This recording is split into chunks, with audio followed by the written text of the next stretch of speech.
Hola, ¿qué tal? Mi nombre es Sveidi Ríos y bienvenidos a su podcast Equilibrio Mental, donde hablamos temas trascendentales de derecho. En esta ocasión quisiera retomar un poco de historia cuando Montesquieu dice el espíritu de las leyes y hizo la división de poderes ejecutivo, legislativo y judicial, con el objetivo de que ninguno pudiera corromper a otro. Posteriormente hay una frase que me gusta mucho de José María Morelos y Pavón, donde menciona que toda aquella persona que necesita justicia tendrá algún tribunal que lo escuche. Parece que llegamos a un momento donde va a haber retroceso. En esta ocasión hay un invitado muy especial, el magistrado Ulises. Gracias por aceptar la invitación aquí a las cámaras y al podcast. No, gracias a ustedes por escucharnos y esperemos que sea un ejercicio que nos enriquezca a todos. Así va a ser, sin duda, magistrado. Pues quisiéramos iniciar que nos explique qué es grandes rasgos la reforma judicial. ¿Cuáles son los riesgos que vienen para la sociedad? Mire, la reforma judicial que se aprobó en días pasados no es un cambio de sistema judicial, es un cambio en la forma de designar a los jueces y magistrados federales y locales. ¿De qué se trata esta reforma judicial? Anteriormente, todo juez o magistrado federal, que es mi caso, éramos electos a través de un proceso de meritocracia y carrera judicial. ¿Qué significa esto de la meritocracia y la carrera judicial? Voy a tratar de ponerlo en palabras muy lisas y llanas y a lo mejor platicar un poco de mi experiencia, de cómo llegué a ser magistrado, y espero no aburrirlos, porque es una vida muy larga y voy a tratar de resumirla muy rápido. Miren, yo soy egresado aquí de la Universidad Michoacana de San Nicolás de Hidalgo. Cuando estaba estudiando, llegó el momento de prestar mi servicio social. Me tocó acudir a un juzgado de distrito, tocar la puerta, como lo hacemos todos los estudiantes, o la mayoría de los estudiantes, para querer aprender más, querer aprender un poco del juicio de amparo. En ese tiempo tuve la suerte de que me recibió una juez de distrito. En aquellos momentos el Palacio de Justicia era aquí en el edificio de Correos, el antiguo Palacio Federal. Me acuerdo haber llegado a un despacho muy bonito, con piso de madera, con un candelabro muy grande y un escritorio de madera impresionante para mí en aquel tiempo. Y recuerdo que después de expresarle a la juez mis inquietudes y el por qué quería ingresar a la carrera judicial, por qué quería conocer de amparo, por qué me gustaba el desarrollo de los derechos humanos, me dijo, bueno, teóricamente estás bien preparado, pero voy a aceptarte con una sola condición.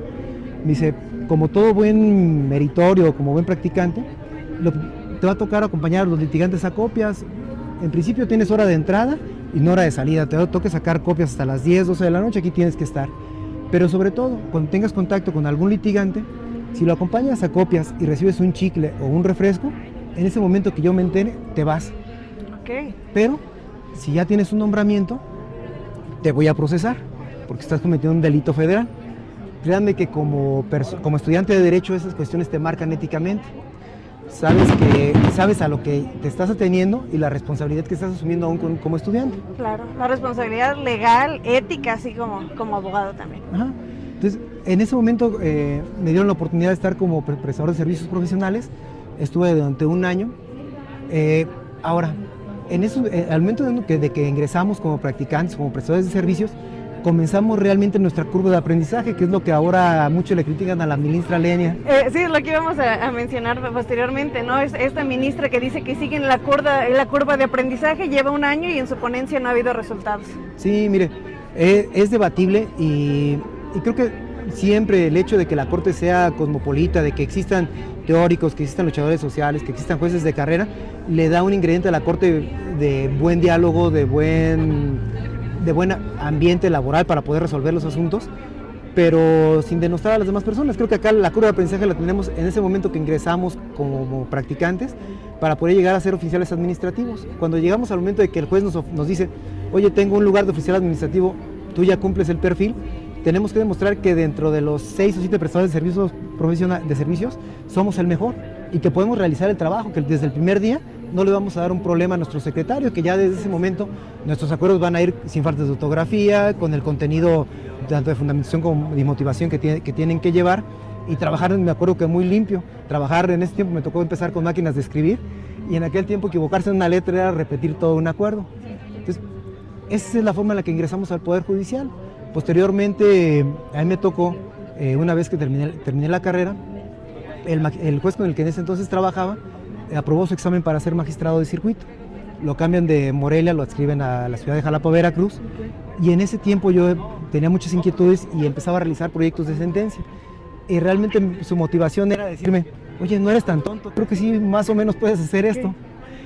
Y esa fue la forma en la que él me invita a trabajar a la ciudad de Veracruz y me lleva como actuario judicial. Con posterioridad empieza realmente el desarrollo más fuerte de la carrera judicial. En ese tiempo hay un ministro, que no sé si recuerdan ustedes, presidente de la Corte, Góngora Pimentel, y un director del entonces Instituto de la Judicatura Federal, magistrado Vázquez Mellado, en donde tienen un programa en el que ellos se preguntan cómo hacemos las sentencias. Las sentencias tienen que llevar un contenido, tienen que llevar una cierta carga argumentativa, pero además desarrollarse de manera sencilla, de manera que cualquier gobernado pueda entenderlas. Claro, de hecho hay algunas sentencias que dicen de lectura fácil, ¿verdad? Sí.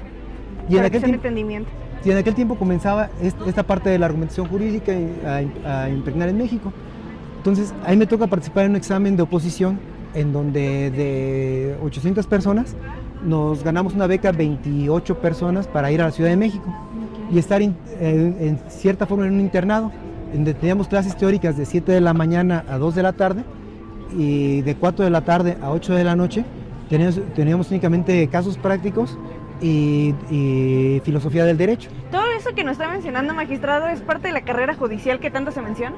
Todo eso es parte de la carrera judicial, es como aprendemos a hacer las sentencias. Para que el resto del auditorio pueda entender qué es la carrera judicial, es todo aquel procedimiento de estudio o aquel camino para poder llegar a través de examen de oposición a tener algún cargo en el Poder Judicial de la Federación. Sí, claro que sí, es una formación ética y teórica que se nos va asignando y además de práctica sobre todo dentro del Poder Judicial. Terminado ese curso y con un grado ya de especialidad, ahí me dan la oportunidad de ser secretario. Me toca irme a la ciudad de Mazatlán, posteriormente a la Ciudad de México como secretario también a un tribunal colegiado en materia penal y ya después a un tribunal colegiado en materia mixta en la ciudad de Cuernavaca. Ahí es cuando cumplo los requisitos entre antigüedad, que nos pedían por lo menos 5 años de secretario titulado, 30 años de edad, para poder participar en el concurso de selección de jueces de distrito. En aquel tiempo concursamos creo que cerca de 1,200 personas para acceder al cargo de juez de distrito, en donde resultamos triunfadores 15 personas. Me parece muy bien. Una pregunta que sería importante para la población es ¿cuál es la diferencia entre la Fiscalía, la Procuraduría y el Poder Judicial? Porque creo que se confunde mucho, creo que la población piensa que es lo mismo. Que los casos que no se resuelven están en la Procuraduría o cuál es la diferencia para que entienda la ciudadanía cuál es el trabajo que hace el Poder Judicial. Sí, mire, nosotros como Poder Judicial de la Federación, nuestro 95% de asuntos o de temas que resolvemos son contratos de autoridad. Muy bien. Ahora, creo que el tema más fácil de explicar, el tema más tangible, es el de los ministerios públicos. Regularmente lo que ocurre cuando se comete un delito es que llega un policía y detiene a la persona. De nosotros no dependen ni las policías, ni los investigadores, ningún tipo de autoridad que pueda realizar la detención de una persona. Esa persona es presentada ante una fiscalía o la misma fiscalía recibe la noticia de una víctima de que es víctima de un delito y ellos investigan y mandan citar a las personas. Ellos no dependen de nosotros, la fiscalía es un ente autónomo en donde en principio, a través de un procedimiento en el que participan tanto el legislativo, se nombra un fiscal y que depende regularmente del ejecutivo. A nosotros como Poder Judicial Federal, en caso de ser un delito federal, nos presentan como jueces una carpeta de investigación, en donde se dice que una persona fue detenida por ciertos hechos y con un número determinado de pruebas y que al criterio de ellos se establece un delito. Entonces, nosotros como jueces de distrito en ese tiempo, por ejemplo, a mí me tocó ser juez de distrito en Tijuana durante cerca de 6 años, en aquel tiempo la Procuraduría nos presentaba a través del Ministerio Público una investigación previa con la consignación de una persona. Ante nosotros comparece un órgano de defensa tratando de desvirtuar esa carpeta de investigación y nosotros como jueces lo único que tenemos que hacer es ser imparciales, resolver con las pruebas que nos presentan. Muchas veces se dice que dejamos en libertad a delincuentes. Creo que eso no se explica bien. Nosotros como jueces nuestra principal labor es ser independientes, ser autónomos y juzgar con base en las pruebas que nos llevan las partes. Voy a tratar de explicarme. Regularmente lo que ocurría mucho en Tijuana, nos decían, oye, te consignamos a un señor que es muy peligroso porque tenía 3 armas de fuego de alto calibre y cierta cantidad de droga. Él iba transitando por la avenida Revolución, se pasó un disco de alto, lo detiene un tránsito municipal y en ese momento se da cuenta de que trae todo ese armamento, droga y demás. Este era el parte informativo que nos daban, a veces asignado por uno o dos, por unos 3 policías o hasta 4. Y al momento en que nos presentaban el caso, llegaba el órgano de defensa y me decía, esto no es cierto. A mi cliente lo sacaron de su casa.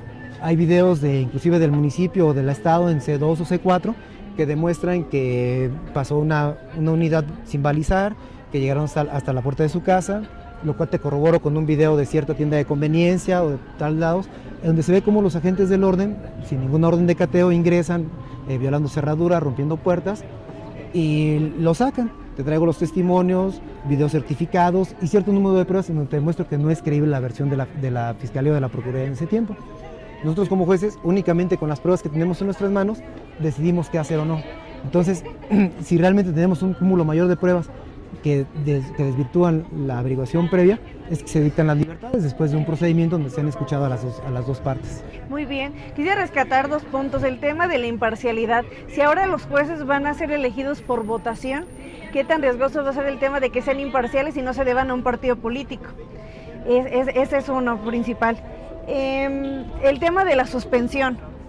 Ahora, ¿cómo se va a llevar este tema de la suspensión?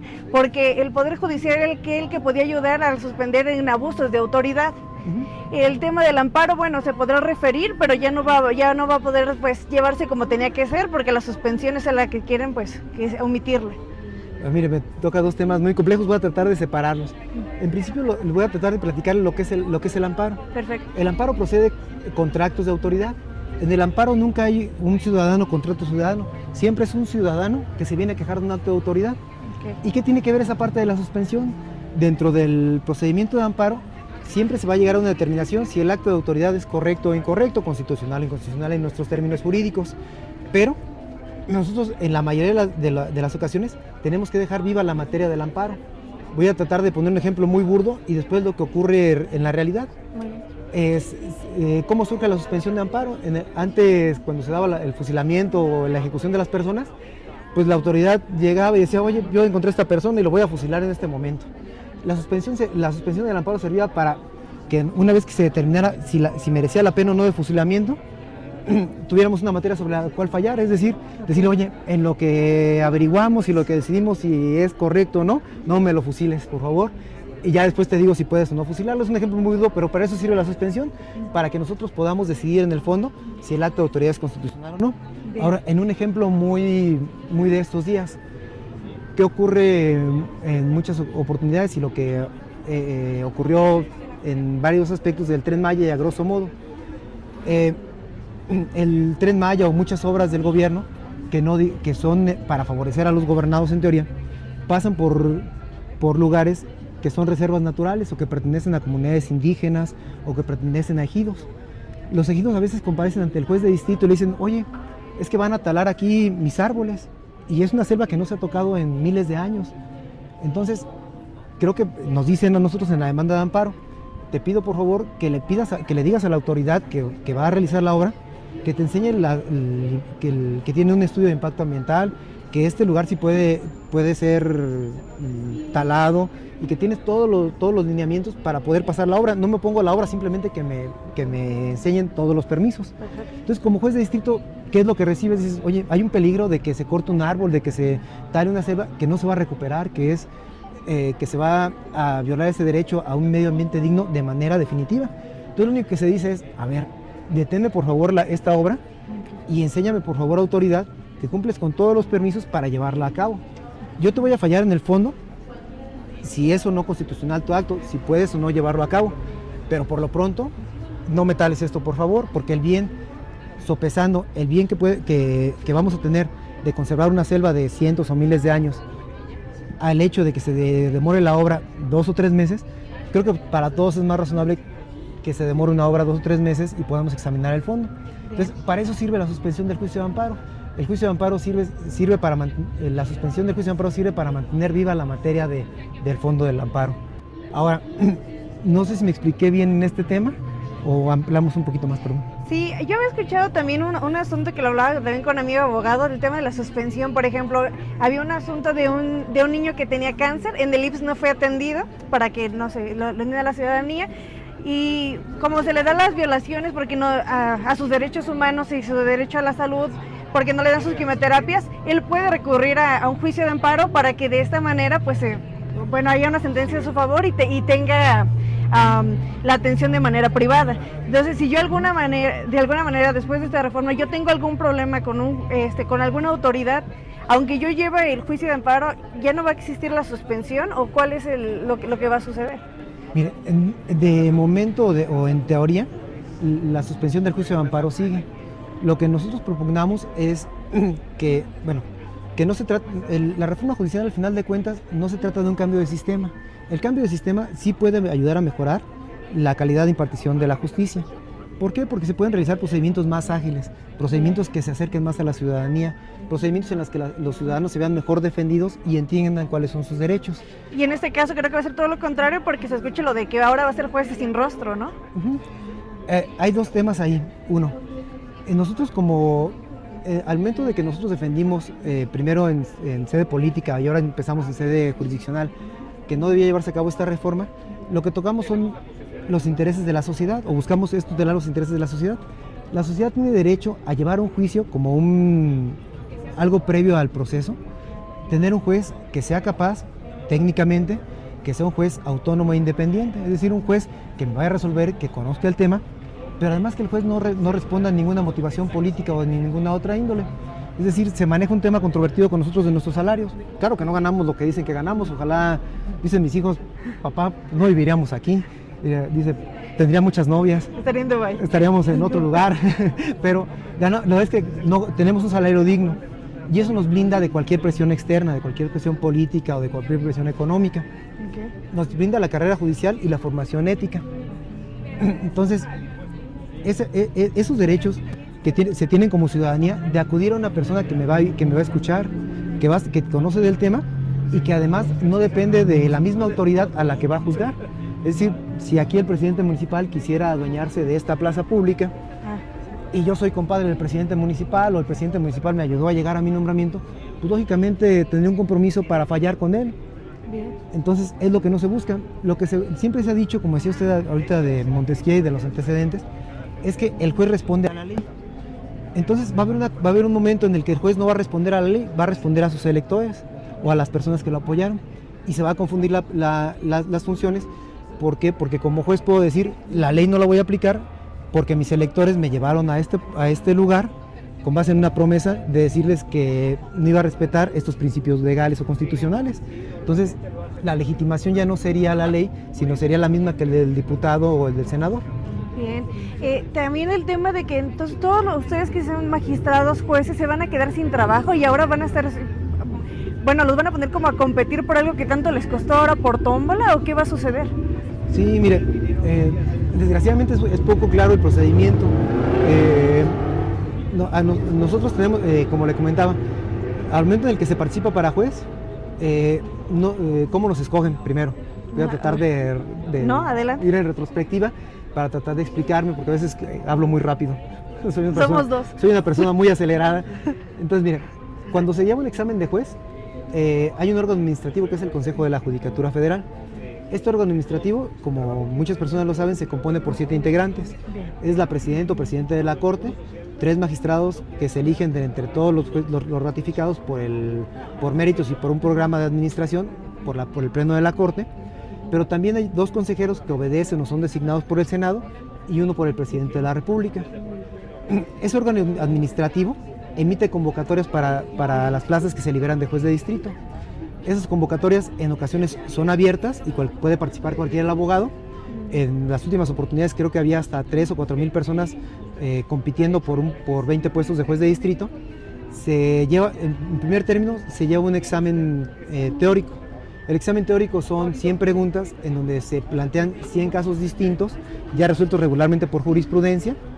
Se llena como en la facultad, por medio, es un cuestionario que se llena en bolitas, es decir, como mi un respuesta Ceneval. es un Ceneval A, B, C o D. Y al momento de que salimos del examen, lo escaneamos y nos dicen el número de aciertos que tenemos. Okay. Si por ejemplo son 20 plazas para juez, si estamos dentro de los 60 mejores lugares de calificados, se pasa a una segunda etapa, que es la etapa ya de oposición. Pero es un examen tan transparente que al momento, en la mañana en la que se realiza el examen, el mismo sistema arroja las preguntas y al momento en el que se presenta la hoja de resultados, se conoce la calificación y se van publicando los resultados. Entonces nosotros mismos sabemos si tengo 96 aciertos, sé si entro o no entro en ese momento. Ahora, una vez que se hacen las listas de las 60 personas que pasaron a la segunda etapa, se nos da un expediente como estos y se tiene que realizar una sentencia en menos de 4 horas o hasta veces 2 sentencias en un día. Nos prestan a una persona que nos puede mecanografiar o directamente nosotros mecanografiamos toda una sentencia y lo único que sea, y la sentencia se identifica por un código de barras, no por un nombre. Ya hay un comité en donde se forma por alguno de los consejeros designados, bien sea por el Poder Judicial, por el Ejecutivo o Legislativo, y un comité de magistrados que dicen, esta sentencia está mal porque le falta, no explica esto, esta sentencia está mal porque no contesta esta cuestión, esta sentencia no interpreta o tiene una falacia, tiene estos errores, y se califican sin saber de quién es ese proyecto. Una vez que se lleva a cabo esa revisión, nos llaman a un examen teórico, pero como un examen de recepcional, en donde nuestros sinodales es para magistrado, 2 magistrados de circuito ratificados y un consejero de la judicatura, que bien puede ser el del ejecutivo, el del legislativo o uno del judicial. Nos mandan llamar y nos ponen en una tómbola 100 temas. De esos 100 temas se escoge uno, se tiene que desarrollar el tema durante 15 minutos y posteriormente contestar preguntas de nuestros sinodales relacionadas con el cargo. Por ejemplo, en la tómbola le puede tocar o puede ser necesario que hable sobre el procedimiento de huelgas, sobre concurso mercantil, sobre delitos contra la salud, sobre el juicio de amparo en materia administrativa, fiscal. Y al momento en el que el sinodal ejerce su facultad y obligación de preguntar, él puede preguntarle sobre delitos contra la salud, sobre el pagaré, sobre dentro del mismo tribunal o juzgado, se llevan cuestiones administrativas con el personal. Entonces decir, a ver, si no se respeta el horario laboral, si un secretario no presenta los expedientes con proyecto que tiene que presentar a la semana, cuál es el procedimiento administrativo que tiene que seguirle. Entonces se llevan a cabo cuestiones administrativas y jurisdiccionales. La motivación de que se pueda hacer de esa forma es tú vas a ser juez de distrito y tienes que llegar y resolver problemas. Entonces me vas a demostrar que en este momento sabes cómo resolverlos. Después de esos exámenes, porque además el resultado del examen oral se entrega en ese momento, se realiza el promedio del examen escrito, del examen oral, y tenemos una parte en donde nos evalúan si tenemos maestrías, doctorados, cursos, si hemos dado clases, el tiempo que hemos permanecido en el Poder Judicial, y son 40 puntos, eran 40 puntos del examen escrito, 40 puntos del examen oral y 10 puntos de méritos judiciales. Y entonces, una vez promediándoles, las 10 personas o 15 personas con más altas calificaciones son quienes son nombrados jueces de distrito. Creo que con toda esa experiencia o todo ese bagaje que tenemos de haber trabajado o haber crecido realmente en los juzgados de distrito y tribunales colegiados, es lo que nosotros defendemos como la independencia judicial y como la carrera judicial. Y es lo que creemos que debe seguir rigiéndonos. Porque nosotros, como le decía, luchamos sí por un derecho de nosotros a la movilidad, sí por un derecho de nosotros a estar bien retribuidos, pero más que nada lo que nos interesa es que nuestros hijos, y vaya la expresión de nuestros hijos, pero las personas que son justiciables tengan ante quién acudir y sean atendidos de manera debida, tengan un juez imparcial, tengan un tribunal que los escuche ante una injusticia. Muy bien. Todo esto que menciona, este arduo trabajo y la capacitación para presentar este examen, ahora los requisitos cambian, ¿no? Basta con que sea alguien egresado, votado. Es muy riesgoso porque tenemos a un fiscal en la República que en menos de 24 horas tuvo cédula de abogado. Entonces, hay muchos personajes que van a tener la facultad de tener o comprar título, tener cédula. Es un riesgo para el país. Claro que sí, mire, yo no dudo que vengan personas muy bien preparadas y con muy buenas intenciones, pero el procedimiento de selección es un poco difícil y riesgoso. Por ejemplo, se manejaba en la Ciudad de México, los cargos a elección serían cerca de 300, Dicen que en una primera etapa cerca de 150. Si eso lo multiplicamos por 2 propuestas del Ejecutivo, Legislativo y Judicial, estamos hablando de que te van a entregar algunas hojas con 900 nombres, y dentro de esos tendrá que apuntar con su puño y letra sus 150 favoritos.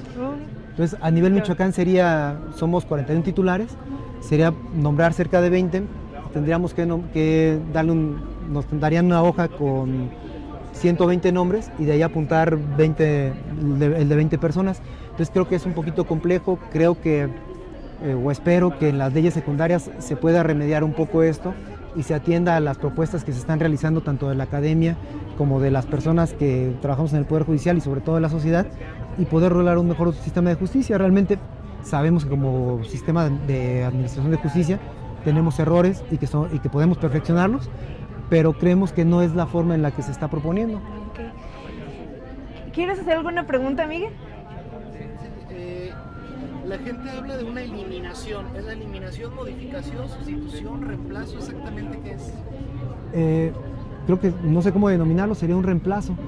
Creo que a nosotros, según se entiende de la reforma constitucional, que tiene algunos, está mal que yo lo diga, pero tiene muchos defectos de técnica legislativa, existen muchas contradicciones. Se dice que de aquí a junio del siguiente año, la mitad de los 1.600 jueces y magistrados que existen a nivel federal, se nombrarán 800. Al momento creo que hay cerca de 500 espacios por personas que se van jubilando o se van retirando, y los otros 200 o 300 lugares que falten se harán a través de una tómbola y se decidirá quién dura un año más en el encargo y quién durará otros 3 años, y de esa manera nos irán sustituyendo.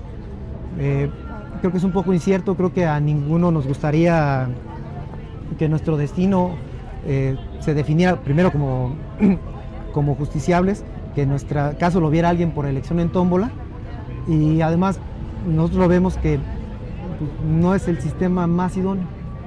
Realmente creemos en los exámenes, creemos en la capacitación, creemos en la vigilancia que se nos realiza año con año. Como a lo mejor las personas no están muy enteradas, pero nosotros tenemos 2 visitas ordinarias al año. El órgano administrativo nos da seguimiento patrimonial.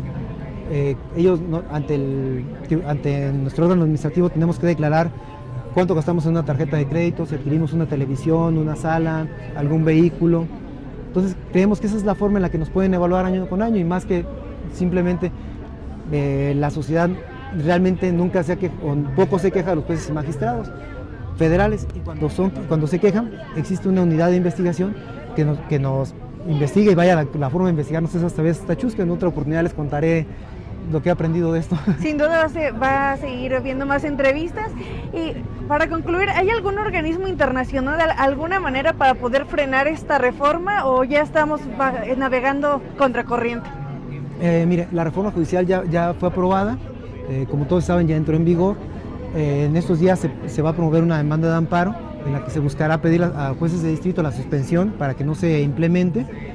También hasta donde tengo noticia, el Congreso del Estado de Chihuahua, no sé si va a promover interponer una acción de inconstitucionalidad, una controversia constitucional, en donde también podrá suspenderse. Dependiendo del resultado de estas acciones, es que se puede solicitar ante Corte Interamericana de Derechos Humanos o ante el Sistema Universal de Derechos Humanos que existe una suspensión en la ejecución de esta reforma. Claro, porque ya se han pronunciado personas, ¿no? El embajador de Estados Unidos también ya se pronunció que considera un riesgo incluso para las otras naciones lo que está pasando en México, o la reforma judicial, los empresarios y demás. Sí, mire, nuestro sentir siempre ha sido, en principio sería poco honesto si no lo digo. Creo que nosotros como personas lo que queremos saber es poder decirle a mi hijo: oye hijo, no soy juez o no soy magistrado porque cometí un error o porque hice algo, y no simplemente por alguna cuestión ajena a mí. Quiero saber por qué no lo soy. Nuestro objetivo no es buscar presiones al gobierno, no es buscar otra cosa más que en principio proteger también nuestros derechos laborales y proteger los derechos de los gobernados a tener un tribunal autónomo independiente. Así sea. Brevemente, ¿algo con lo que quiera concluir, algo con lo que quisiera cerrar? No, únicamente agradecer su atención y el espacio que me otorgan para poder tratar de explicarles y comunicarles lo que es nuestra función y el porqué de la motivación de nuestra oposición a la reforma judicial. Le agradezco mucho, magistrado. Ojalá no sea la última vez y nos permita seguir teniendo más entrevistas, porque creo este tema es muy amplio y no se puede resumir en tan poco. No, muchas gracias. El día que ustedes gusten, tenemos toda la apertura para platicar. Creo que es algo que nunca habíamos realizado y es uno de los grandes errores del Poder Judicial, el nunca salir a decir qué hacíamos o qué hacemos y el creer que nuestras sentencias hablan por nosotros mismos. Claro. De los errores se aprende y hay aprendizaje, por eso ahora el Poder Judicial se acerca aún mucho más a la ciudadanía. De esta manera estamos en un riesgo tan grande, así como si no permitirías que un médico no calificado, titulado, sin cédula, si tienes un problema del corazón, te tendrás que asegurar que sea cardiólogo, lo mismo con un juez o con un magistrado. Está en riesgo muchas cosas de nuestra ciudadanía con la reforma judicial. Mi nombre es Betty Ríos y este fue tu podcast Equilibrio Mental. Hasta luego. Gracias.